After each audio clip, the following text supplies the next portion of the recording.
I'm Logan Crawford, and right now on Spotlight, we explore an inspiring journey of recovery and self-discovery with Jenny Cohen's amazing book. It is called Outside in Recovery, Dancing My Way Back to Myself After Breast Cancer. Jenny, a breast cancer survivor and creator of Dance to Heal Wellness, shares her transformative Discover process to help others reconnect mind and body post-treatment. This powerful memoir and guide offer a revolutionary approach to healing through the art of dance, emotional fitness, and the path to thriving beyond cancer. We're delighted to have this very talented author and creator join us here today on Spotlight. We thank the team at Atticus Publishing for helping us put her in the spotlight today, and we ask viewers like you to support authors like her by subscribing to our channel and by purchasing her amazing book. The links are below this interview. Jenny, great to see you here today on Spotlight. Thank you so much for joining me. Thank you so much for having me, Logan. This is such an inspiring book. I think it's going to help a lot of folks who are struggling with cancer of any type, breast cancer, or any kind of trial they might be having in their life, because you show there is a path forward and a way to find hope and wellness again. What made you decide to share your story with the world? Logan, the reason why I decided to share this story is because when I was done with my own treatment, my wonderful doctors released me to the wild and said, "You were cured.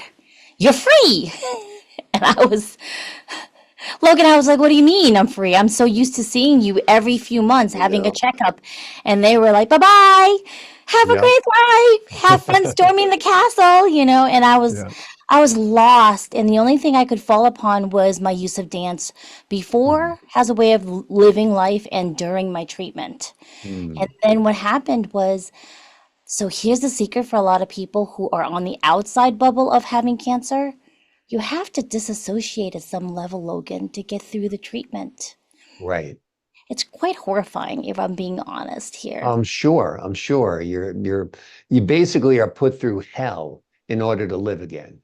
Yes, They're yes. basically killing a lot of cells in your body, healthy and good cells too, in Yeah. order to get the bad ones. And you're quite sick, and it's very, very hard, without a It is doubt. hard. Yes, thank Yeah. you for acknowledging that. I think it's helpful for other people to hear, even people who haven't had cancer, to understand it is a hard path. And at the same time, for me, when I was done and officially cancer free, I actually never came back into myself. Yeah. So this dance form that I loved, I started using as a form of escape. Well, that's And great. well, yes, Oh, and and no. perhaps. See, escape is great when you're unplugging from an Hmm. over busy life, right? Right. Escape may not be so good if you're a cancer survivor and trying to come back into your body. That's completely Mhm. different from before, Yeah. all right? Because it's a whole new set of rules after. Right. You don't want to be running away from your life. You want to be embracing your life. What do you mean by the phrase or the title, Outside in Recovery? Oh, I love that question. Outside in recovery. Most people, when they hear it, they think, oh, so you're going to be on the outside messing with me, right? And then eventually I go internal. And what I mean is the outside of your body. Mhm. So for us, dance is one of the ways to connect your mind and body, because I'll ask people to use your five senses to connect with your present. Then when we marry breath and movement, science has actually shown that that is lighting up every part of your brain. Most of the time, Logan, we're compartmentalizing. We're not really fully present, right? How many times do we drive somewhere and we're like, how did I get here? Or Uh-huh. the day's over, right? What am I, Yeah. appointment number 12 for you today, Logan? And you're like, whoa, did I even remember to eat or drink something, right? Oh, this Right. is cute. You should sip something right now while I'm Yeah. talking. Do you have some water with you? There you go. Right? Yes, thank you so much. Take There some you water. go. And so my thing is that the point is to be present. And Mhm. then when you go internal, you're getting the true message. Yeah. Our bodies hold all the answers. And dare I say, dare I say, we are souls in the temple of our bodies. Mhm. And when you take care of your body, you will get messages. Yeah. Absolutely. You'll get feedback. Yeah. You'll get feedback. And for me, because I was running away, I actually missed the signs. And I do have permission to speak on this from my children. I have Mhm. fraternal twins through in vitro fertilization. So there are miracle babies, Logan. And Mm, my whole life is around them because I'm really not supposed to be a mom. right. Okay. And I begged the universe, pray to God, and the joke was on me. I got two babies at the same time. Like, Well, that's wonderful. That's a great, we right? all need jokes like that played on us. Right, right. And Yeah. so she was one of my daughters, she was in distress, a lot of distress. And I missed all the signs, Logan, until it was almost too late. And that was when I had to say to myself, you purport to be a dancer, you really need to start being present. And so I discovered with dance and this methodology called neurolinguistic programming, and I do an evolved form of it. Once the outside your body is present and trusting, your subconscious will naturally come along. That's really been the key. There's a Carl Jung quote: until you make the subconscious conscious, life will happen to you and you will call it fate. That's a great quote. Yeah, and very, very powerful. Let me ask you this. Explain for us a little bit about the Discover process and how it helps individuals feel like themselves again after treatment. Thank you for asking me about the Sure. Discover process. I really loved it because for me, the very first thing that is in the steps is to acknowledge, which you already did for us at the beginning of this interview, acknowledge you went through a trial. Oftentimes, we're lauded as these brave warriors when you're going through some type of thing, right? There's feelings of knowledge. There's feelings of guilt. Why did I live? I Mm, already know I can name 5 people right now who I felt at that time could have made much bigger impact on the world. And why was I allowed to survive and they're now gone, right. right? You got to acknowledge those feelings. You have to acknowledge the anger of the diagnosis. Yeah. There's a betrayal. Oh, and then one recent thing I'm going to add into my next book is the betrayal that your body feels when you put it through cancer treatment. That whole trust has been really pretty interesting. Another process to acknowledge is how much actually your past played into you getting cancer. Oh, I know some people can be mad at me. What do you mean I caused my cancer? That's not what I'm saying. I'm saying acknowledgement. For me, until my child was going through their treatment and I started to look inward at myself and my childhood, because I had rose colored lenses. I thought my childhood, even though we were immigrants and I came from very poor people in Taiwan, very poor, like Shrek country, okay, Logan, like outhouses and no plumbing and dirt floors, that type of thing, that I should just be grateful that here I am in this land of plenty. The United States is called Golden Mountain in a lot of in Mandarin, Golden Mountain. I should be appreciating and loving where I am. And so until I started to think and see, oh, it was traumatic at 4 to be left to care for my 2-year-old brother in the country during the day. That's hard for a 4-year-old. It was traumatic to come to this country at almost 5 and not speak a lick of English and be put into school a week later. And then my interpreter, this cute little girl, wouldn't talk to me day 3 because all the classmates were making fun of her for talking to me. That's traumatic for a little child, Yeah. right? Or Yeah. growing up and being bullied because my first day of school. This is okay. I am 56 years young, so some of our audience may not know about Farrah Fawcett when she was Charlie's Angel, that version, right? And Yeah. Farrah Fawcett with the feathered hair and the chinos and the lip gloss. Yeah. My mom sent me to school with my hair pulled back, giant Coke glasses, Coke bottle Coke glasses. bottle glasses. Yeah. Yeah, I was wearing sandals with socks, Logan.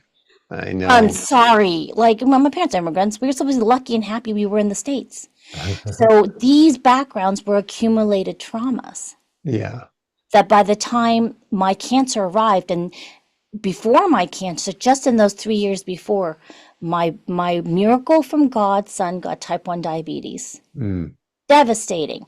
My husband had emergency bowel obstruction surgery. He almost passed away a month before I found the lump. And here's the thing, Logan. That whole 6 months before I was diagnosed, I was at my pre-baby weight.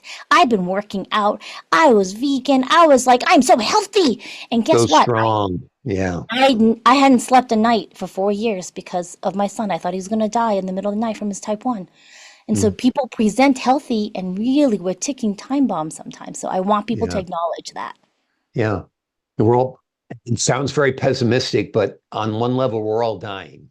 You know what I mean? And it's hard to Yeah. acknowledge that. Some of us get rude awakenings midlife or young life or mid or older life, and you get hit with a health crisis like cancer or heart disease or something, and it makes some things come into to focus better than they were before.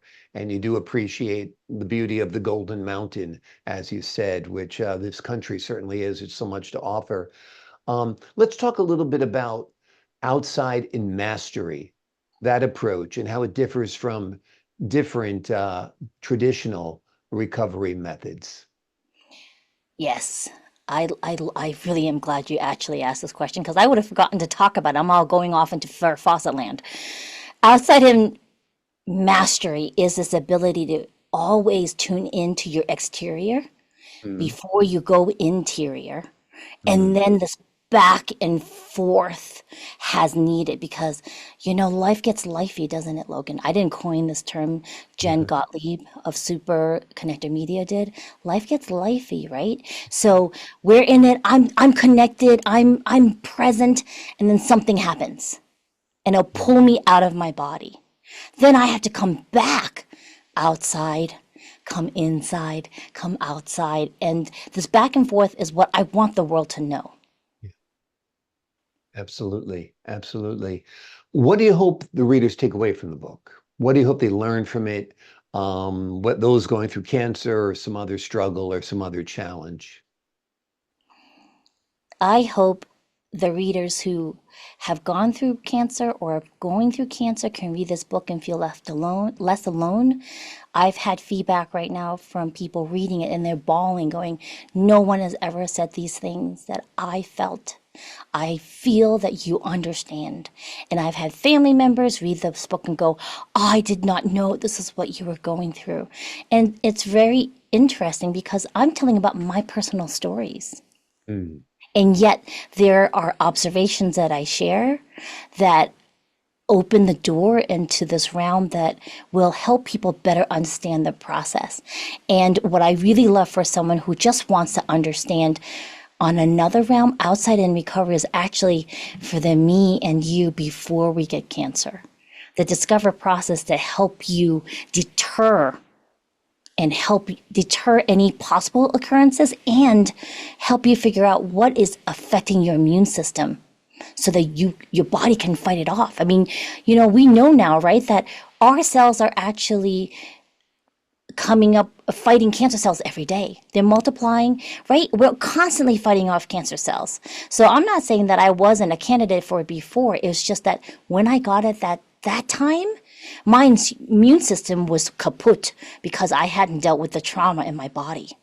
right. And you were dealing with the stress of your son being ill. There was a bunch of scenarios playing out in your life at that point. Before we leave you today, I want you to talk about one more thing, which Mhm. is Dance to Heal Wellness. Tell us about that.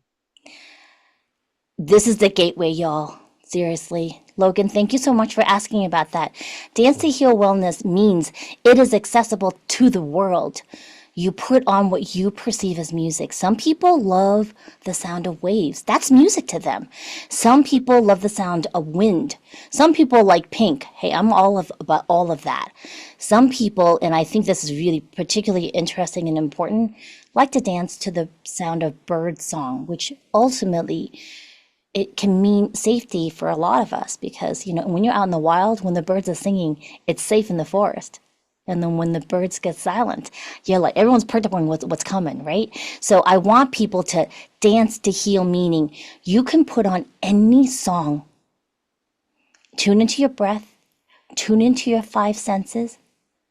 That means smell, taste, hearing, feeling the suit on your body, And then visually, you're going to open up your visual field. And when you breathe and do all those 5 things and then move, you're making this connection and getting this mind body ability to know what you need in that moment. Wonderful. The sounds of music, like you said, whether it's waves lapping against the shore or, Chet Baker playing jazz, Yes. certainly have great therapeutic value. I know alone it can boost your mood.